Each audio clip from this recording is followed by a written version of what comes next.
is Codius still a thing? If not, why wouldn't Ripple consider buying a layer 1 smart contract platform like Flare? Looking forward to seeing you do the domino dance. Thanks, brother. So, Flare Foundation is a nonprofit. Nonprofits can't be owned by for-profits. They're also international. Not that that would stop Ripple, because they've made multiple international acquisitions in the past 12 months, Palisade being one of those for their custody solution and licenses. They did have a strategic investment in Flare. But I don't think Hugo would sell out to Ripple. Again, it being a nonprofit, I don't think it can. Because the foundation, right? Now, your foundation can own for-profit companies. Just so you guys know, when you set things up later on, if you do have a nonprofit, that can own for-profit enterprises. And you can also develop a bunch of R&D at your nonprofit and then sell it to your for-profit to be able to monetize it for very cheap.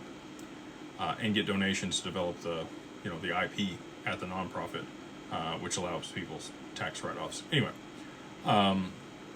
when it comes to Codius, the only time that I've ever heard Ripple talk about Codius, and it wasn't publicly, was Brad Garlinghouse at CoinAlts in 2023.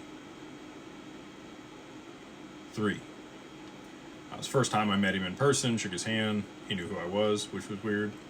I asked him about ODL at that conference, but prior to that, he'd gone into the Peanut Butter Manifesto, which is what he wrote when he was at Yahoo, and he had talked about when he showed up at Ripple, they were working on 3 different things all at the same time: the payment processing business, Codius for smart contracts, and Digital ID, which was our Global ID at the time.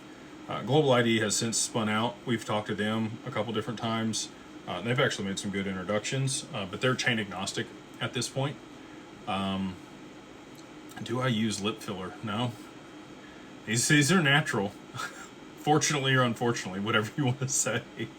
So back to the question at hand. That's the only time I've ever heard Brad publicly talk about, it wasn't public, again, that was a private event, it was invite only, Codius. And he said that they had pivoted away from it, and he kind of chuckled that maybe they should have stayed pursuing smart contracts because of how well Ethereum did.